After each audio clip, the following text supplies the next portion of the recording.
All idealization makes life poorer. To beautify it is to take away its character of complexity, it is to destroy it. Leave that to the moralists, my boy. History is made by men, but they do not make it in their heads.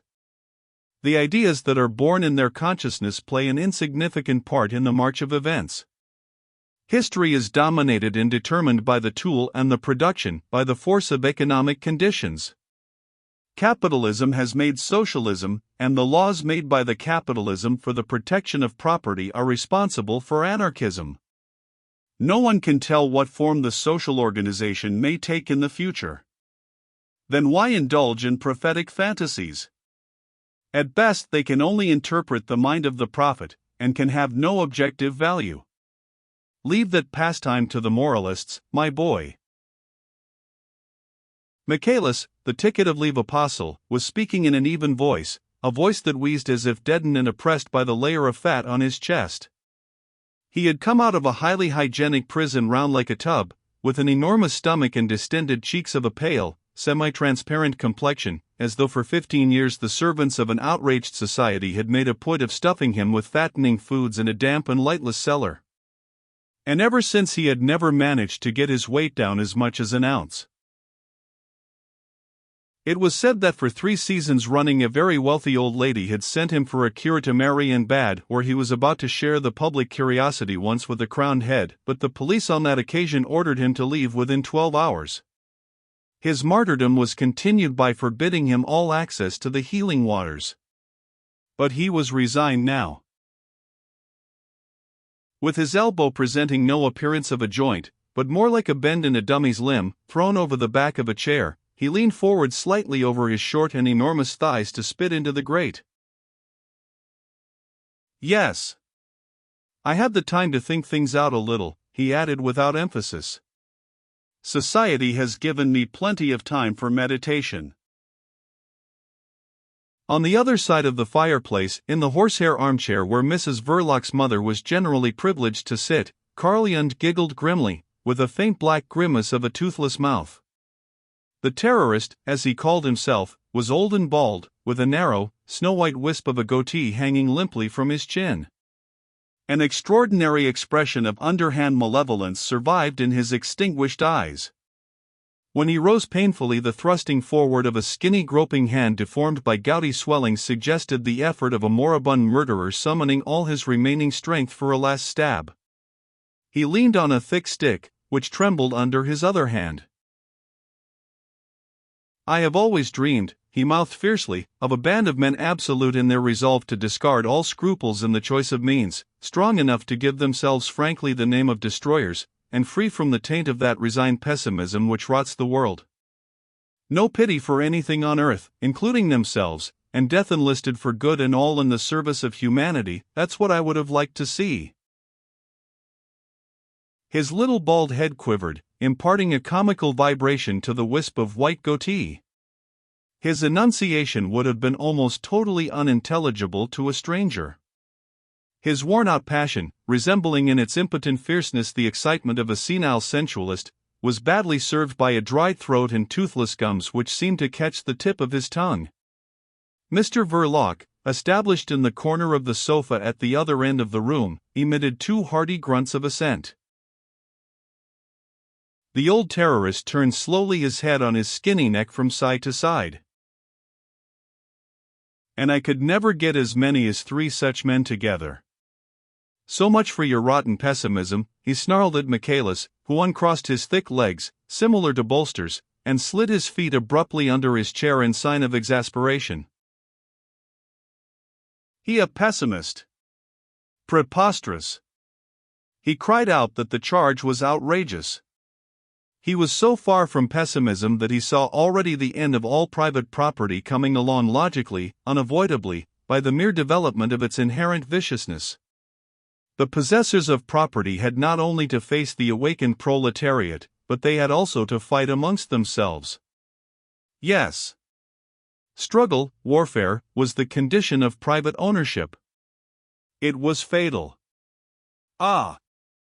He did not depend upon emotional excitement to keep up his belief, no declamations, no anger, no visions of blood-red flags waving, or metaphorical lurid suns of vengeance rising above the horizon of a doomed society. Not he.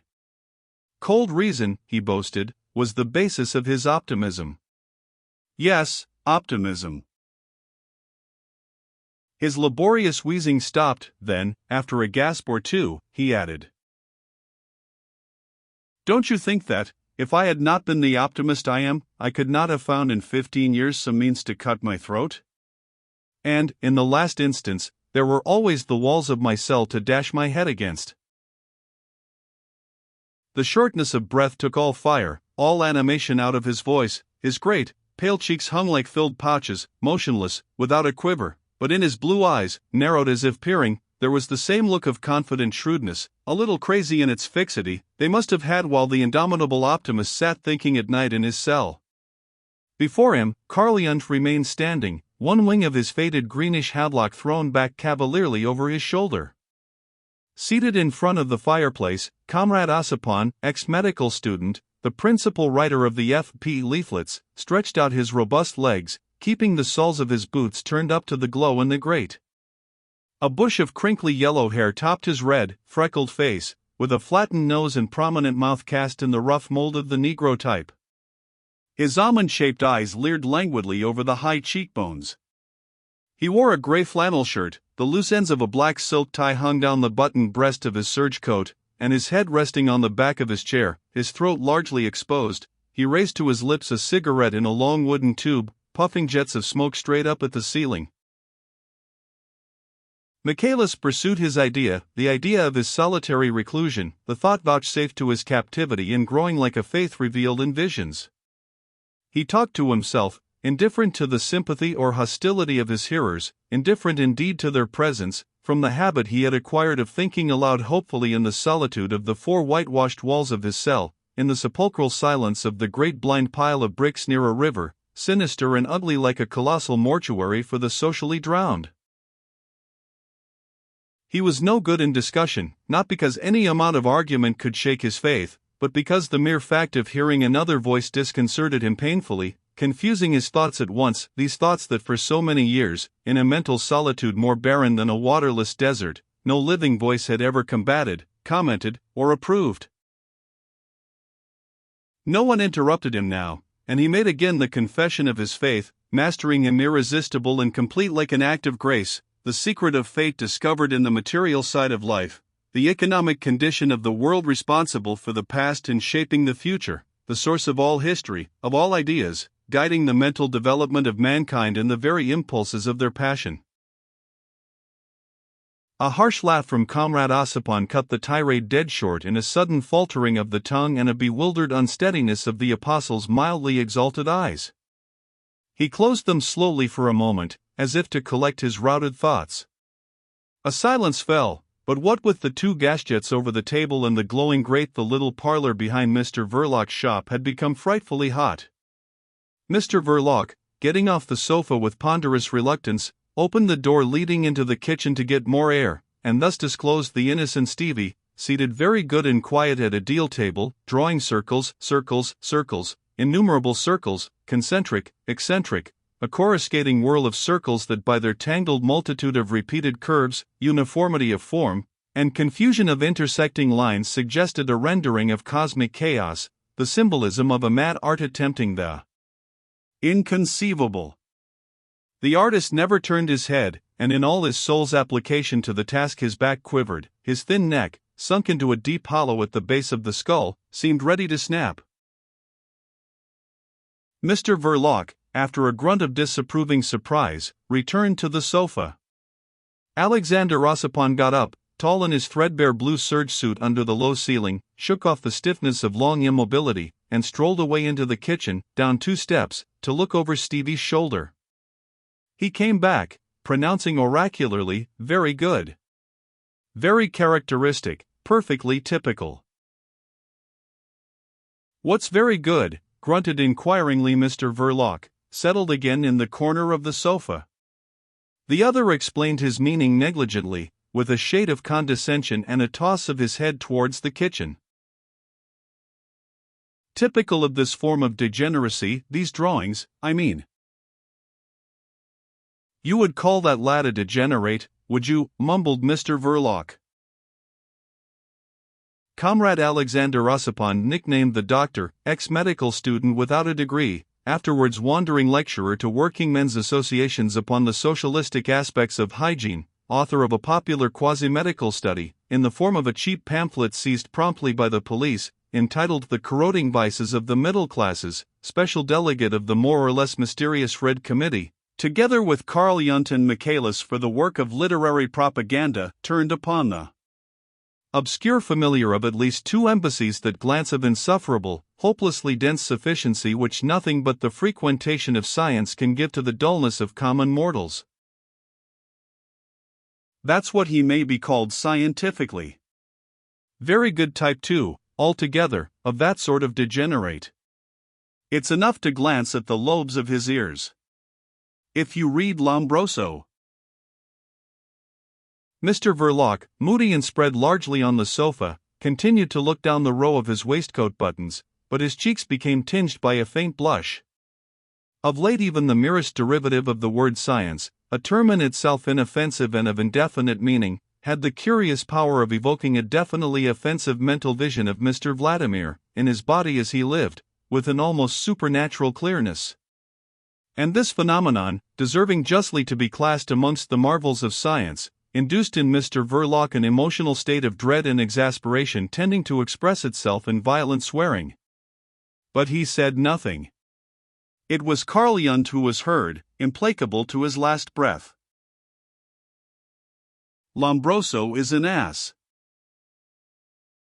Comrade Ossipon met the shock of this blasphemy by an awful, vacant stare.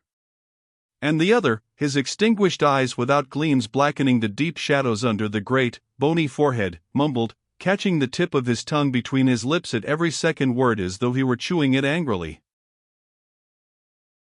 Did you ever see such an idiot? For him the criminal is the prisoner. Simple, is it not? What about those who shut him up there, forced him in there? Exactly. Forced him in there. And what is crime?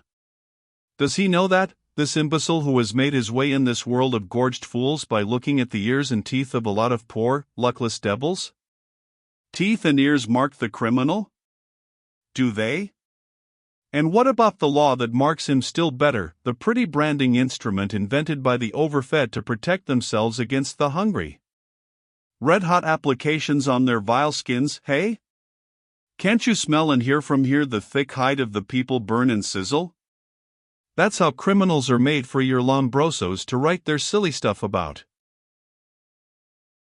The knob of his stick and his legs shook together with passion, whilst the trunk, draped in the wings of the havelock, preserved his historic attitude of defiance. He seemed to sniff the tainted air of social cruelty, to strain his ear for its atrocious sounds. There was an extraordinary force of suggestion in this posturing. The all but moribund veteran of dynamite wars had been a great actor in his time, actor on platforms, in secret assemblies, in private interviews. The famous terrorist had never in his life raised personally as much as his little finger against the social edifice. He was no man of action, he was not even an orator of torrential eloquence, sweeping the masses along in the rushing noise and foam of a great enthusiasm. With a more subtle intention, he took the part of an insolent and venomous evoker of sinister impulses which lurk in the blind envy and exasperated vanity of ignorance, in the suffering and misery of poverty, in all the hopeful and noble illusions of righteous anger, pity, and revolt. The shadow of his evil gift clung to him yet like the smell of a deadly drug in an old vial of poison, emptied now, useless, ready to be thrown away upon the rubbish heap of things that had served their time. Michaelis, the ticket of leave apostle, smiled vaguely with his glued lips, his pasty moon face drooped under the weight of melancholy assent. He had been a prisoner himself. His own skin had sizzled under the red-hot brand, he murmured softly. But Comrade Ossipon, nicknamed the Doctor, had got over the shock by that time. You don't understand, he began disdainfully, but stopped short, intimidated by the dead blackness of the cavernous eyes and the face turned slowly towards him with a blind stare, as if guided only by the sound. He gave the discussion up, with a slight shrug of the shoulders. Stevie, accustomed to move about disregarded, had got up from the kitchen table, carrying off his drawing to bed with him. He had reached the parlor door in time to receive in full the shock of Carl Jung's eloquent imagery. The sheet of paper covered with circles dropped out of his fingers, and he remained staring at the old terrorist, as if rooted suddenly to the spot by his morbid horror and dread of physical pain. Stevie knew very well that hot iron applied to one's skin hurt very much.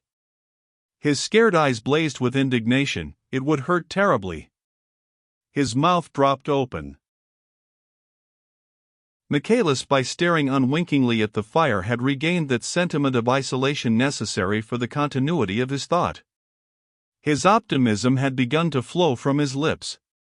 He saw capitalism doomed in its cradle, born with the poison of the principle of competition in its system. The great capitalists devouring the little capitalists, concentrating the power and the tools of production in great masses, perfecting industrial processes, and in the madness of self-aggrandizement only preparing, organizing, enriching, making ready the lawful inheritance of the suffering proletariat. Michaelis pronounced the great word patience, and his clear blue glance, raised to the low ceiling of Mr. Verloc's parlor, had a character of seraphic trustfulness. In the doorway Stevie, calmed, seemed sunk in habitude. Comrade Ossipon's face twitched with exasperation. Then it's no use doing anything, no use whatever. I don't say that, protested Michaelis gently. His vision of truth had grown so intense that the sound of a strange voice failed to rout it this time. He continued to look down at the red coals. Preparation for the future was necessary, and he was willing to admit that the great change would perhaps come in the upheaval of a revolution. But he argued that revolutionary propaganda was a delicate work of high conscience. It was the education of the masters of the world. It should be as careful as the education given to kings. He would have it advance its tenets cautiously, even timidly, in our ignorance of the effect that may be produced by any given economic change upon the happiness, the morals, the intellect, the history of mankind. For history is made with tools, not with ideas, and everything is changed by economic conditions, art, philosophy, love, virtue, truth itself.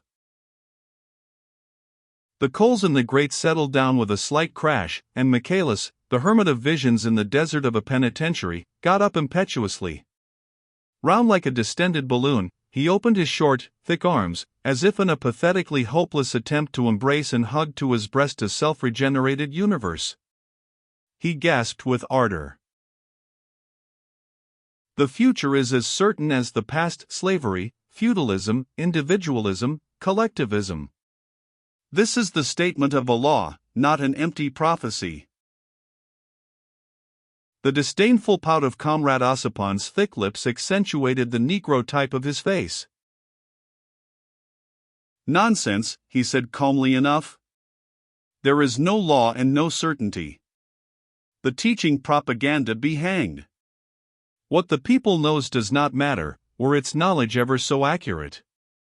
The only thing that matters to us is the emotional state of the masses. Without emotion there is no action. He paused, then added with modest firmness. I am speaking now to you scientifically, eh? What did you say, Verloc? Nothing, growled from the sofa Mr. Verloc, who, provoked by the abhorrent sound, had merely muttered a damn. The venomous spluttering of the old terrorist without teeth was heard. Do you know how I would call the nature of the present economic conditions? I would call it cannibalistic. That's what it is. They are nourishing their greed on the quivering flesh and the warm blood of the people, nothing else. Stevie swallowed the terrifying statement with an audible gulp, and at once, as though it had been swift poison, sank limply in a sitting posture on the steps of the kitchen door. Michaelis gave no sign of having heard anything. His lips seemed glued together for good, not a quiver passed over his heavy cheeks. With troubled eyes he looked for his round, hard hat, and put it on his round head. His round and obese body seemed to float low between the chairs under the sharp elbow of Karl Yund. The old terrorist, raising an uncertain and claw-like hand, gave a swaggering tilt to a black felt sombrero shading the hollows and ridges of his wasted face. He got in motion slowly, striking the floor with his stick at every step.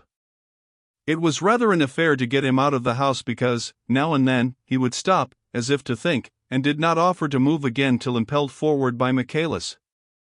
The gentle apostle grasped his arm with brotherly care, and behind them, his hands in his pockets, the robust Ossipon yawned vaguely.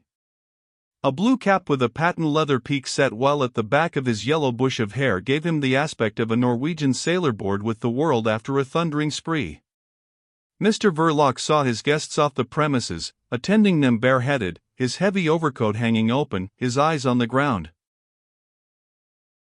He closed the door behind their backs with restrained violence, turned the key, shot the bolt. He was not satisfied with his friends. In the light of Mr. Vladimir's philosophy of bomb-throwing they appeared hopelessly futile. The part of Mr. Verloc in revolutionary politics having been to observe, he could not all at once, either in his own home or in larger assemblies, take the initiative of action. He had to be cautious. Moved by the just indignation of a man well over 40, menaced in what is dearest to him, his repose and his security, he asked himself scornfully what else could have been expected from such a lot, this Karl Yund, this Michaelis, this Ossipon. Pausing in his intention to turn off the gas burning in the middle of the shop, Mr. Verloc descended into the abyss of moral reflections. With the insight of a kindred temperament he pronounced his verdict. A lazy lot, this Karl Yund, nursed by a blear-eyed old woman, a woman he had years ago enticed away from a friend, and afterwards had tried more than once to shake off into the gutter. Jolly lucky for Yund that she had persisted in coming up time after time, or else there would have been no one now to help him out of the bus by the Green Park railings, where that spectre took its constitutional crawl every fine morning. When that indomitable snarling old witch died, the swaggering spectre would have to vanish too. There would be an end to fiery Karl Yund. And Mr. Verloc's morality was offended also by the optimism of Michaelis, annexed by his wealthy old lady, who had taken lately to sending him to a cottage she had in the country. The ex-prisoner could moon about the shady lanes for days together in a delicious and humanitarian idleness. As to Ossipon, that beggar was sure to want for nothing as long as there were silly girls with savings bank books in the world. And Mr. Verloc, temperamentally identical with his associates, drew fine distinctions in his mind on the strength of insignificant differences. He drew them with a certain complacency, because the instinct of conventional respectability was strong within him, being only overcome by his dislike of all kinds of recognized labor, a temperamental defect which he shared with a large proportion of revolutionary reformers of a given social state. For obviously one does not revolt against the advantages and opportunities of that state, but against the price which must be paid for the same in the coin of accepted morality, self-restraint, and toil. The majority of revolutionists are the enemies of discipline and fatigue mostly. There are natures too, to whose sense of justice the price exacted looms up monstrously enormous, odious, oppressive, worrying, humiliating, extortionate, intolerable. Those are the fanatics. The remaining portion of social rebels is accounted for by vanity, the mother of all noble and vile illusions, the companion of poets, reformers, charlatans, prophets, and incendiaries. Lost for a whole minute in the abyss of meditation, Mr. Verloc did not reach the depth of these abstract considerations. Perhaps he was not able. In any case, he had not the time. He was pulled up painfully by the sudden recollection of Mr. Vladimir, another of his associates, whom in virtue of subtle moral affinities he was capable of judging correctly. He considered him as dangerous. A shade of envy crept into his thoughts. Loafing was all very well for these fellows, who knew not Mr. Vladimir, and had women to fall back upon, whereas he had a woman to provide for.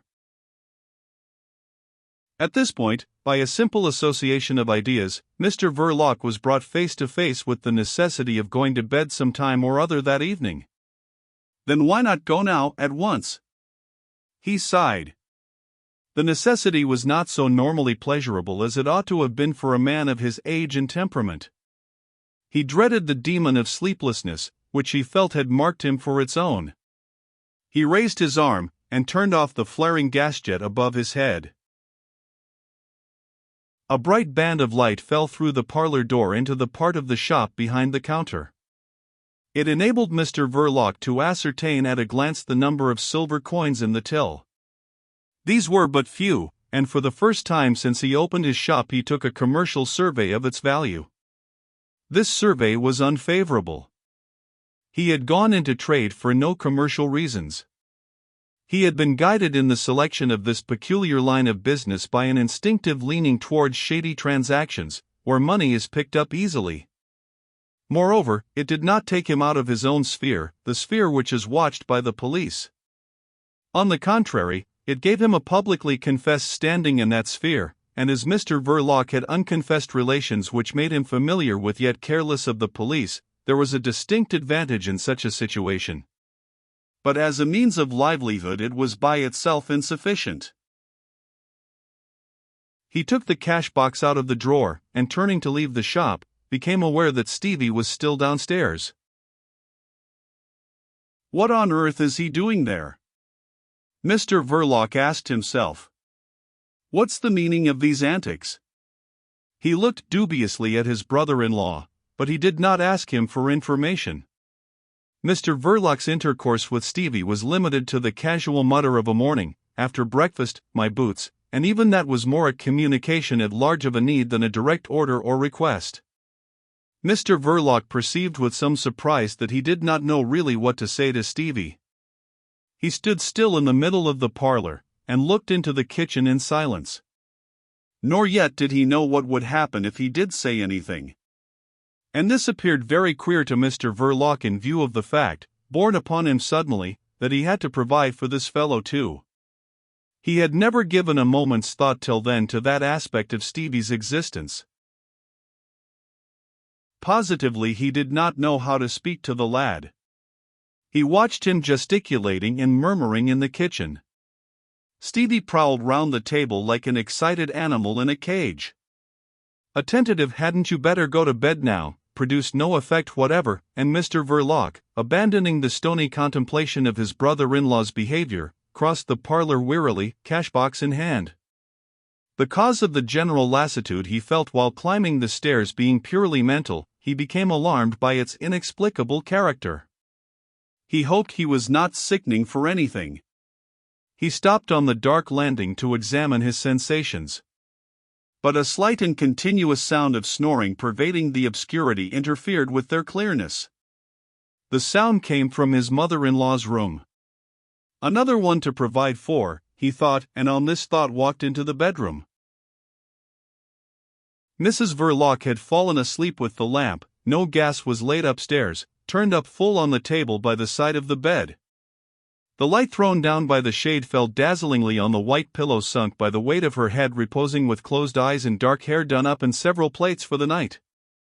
She woke up with the sound of her name in her ears, and saw her husband standing over her.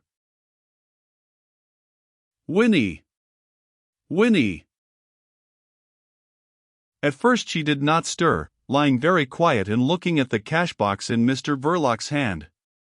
But when she understood that her brother was capering all over the place downstairs, she swung out in one sudden movement onto the edge of the bed.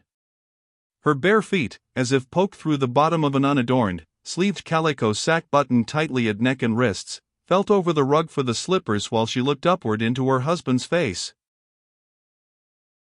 "I don't know how to manage him," Mr. Verloc explained peevishly. "Won't do to leave him downstairs alone with the lights." She said nothing, glided across the room swiftly, and the door closed upon her white form. Mr. Verloc deposited the cash-box on the night table, and began the operation of undressing by flinging his overcoat on to a distant chair. His coat and waistcoat followed. He walked about the room in his stocking feet, and his burly figure, with the hands worrying nervously at his throat, passed and repassed across the long strip of looking-glass in the door of his wife's wardrobe. Then after slipping his braces off his shoulders he pulled up violently the Venetian blind, and leaned his forehead against the cold windowpane. A fragile film of glass stretched between him and the enormity of cold, black, wet, muddy, inhospitable accumulation of bricks, slates, and stones, things in themselves unlovely and unfriendly to man. Mr. Verloc felt the latent unfriendliness of all out of doors with a force approaching to positive bodily anguish. There is no occupation that fails a man more completely than that of a secret agent of police. It's like your horse suddenly falling dead under you in the midst of an uninhabited and thirsty plain. The comparison occurred to Mr. Verloc because he had sat astride various army horses in his time, and had now the sensation of an incipient fall. The prospect was as black as the windowpane against which he was leaning his forehead.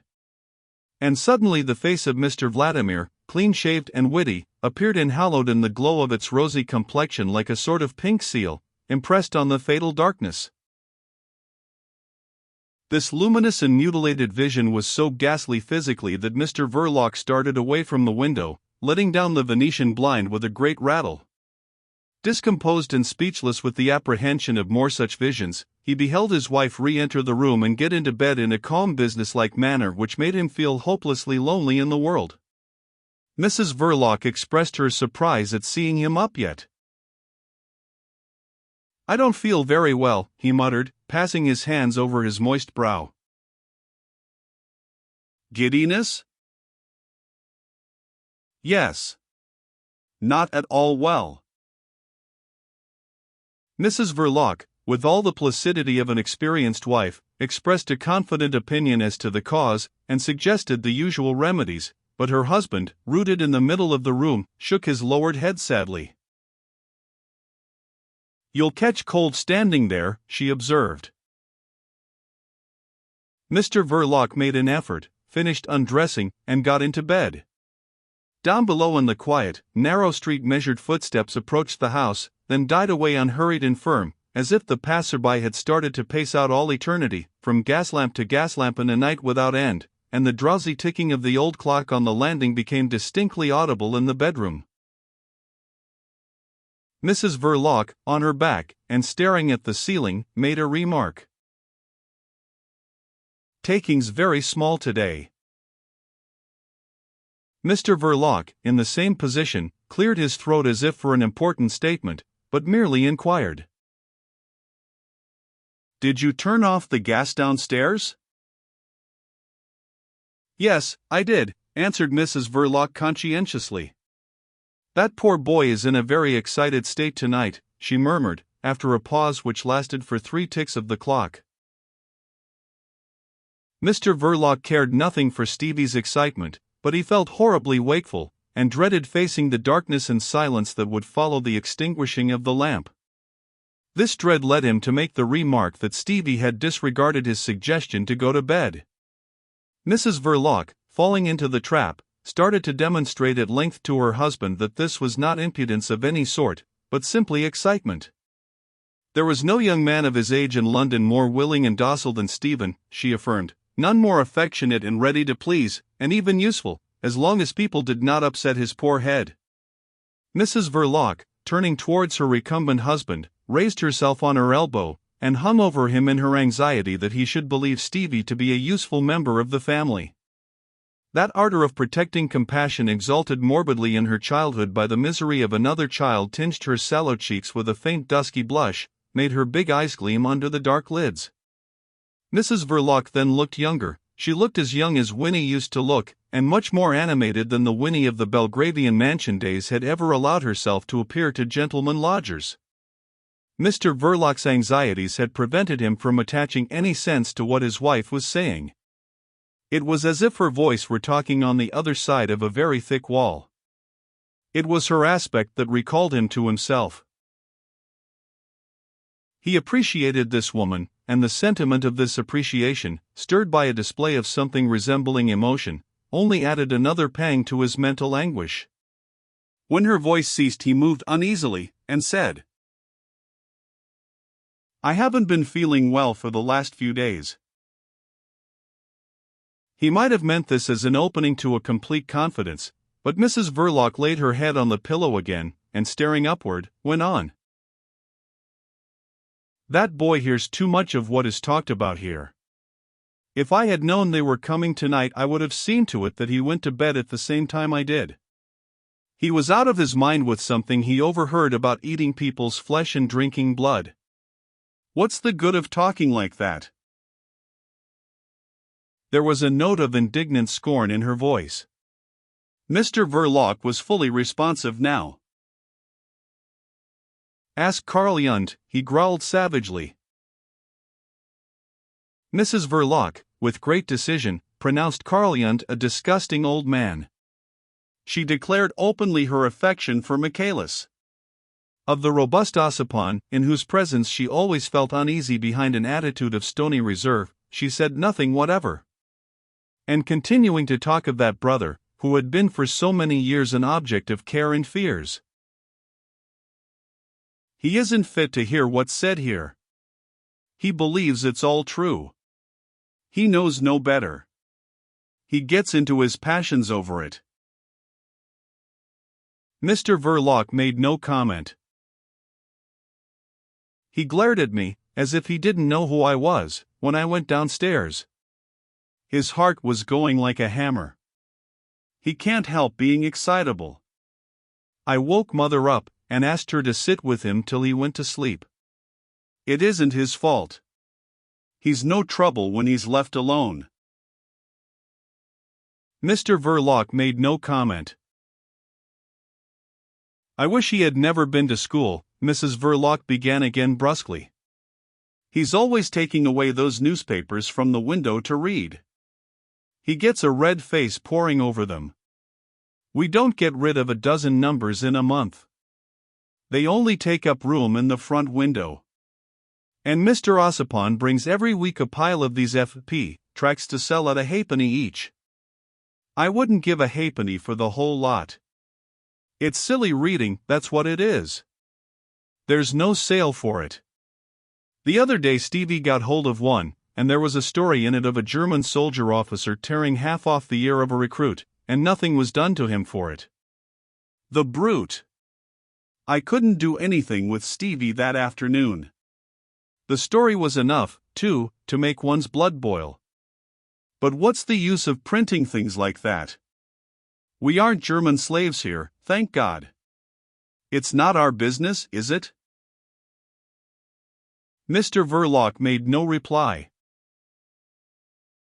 I had to take the carving knife from the boy, Mrs. Verloc continued, a little sleepily now. He was shouting and stamping and sobbing. He can't stand the notion of any cruelty. He would have stuck that officer like a pig if he had seen him then. It's true, too. Some people don't deserve much mercy. Mrs. Verloc's voice ceased, and the expression of her motionless eyes became more and more contemplative and veiled during the long pause. Comfortable, dear? She asked in a faint, far-away voice. Shall I put out the light now? The dreary conviction that there was no sleep for him held Mr. Verloc mute and hopelessly inert in his fear of darkness. He made a great effort. Yes. Put it out, he said at last in a hollow tone.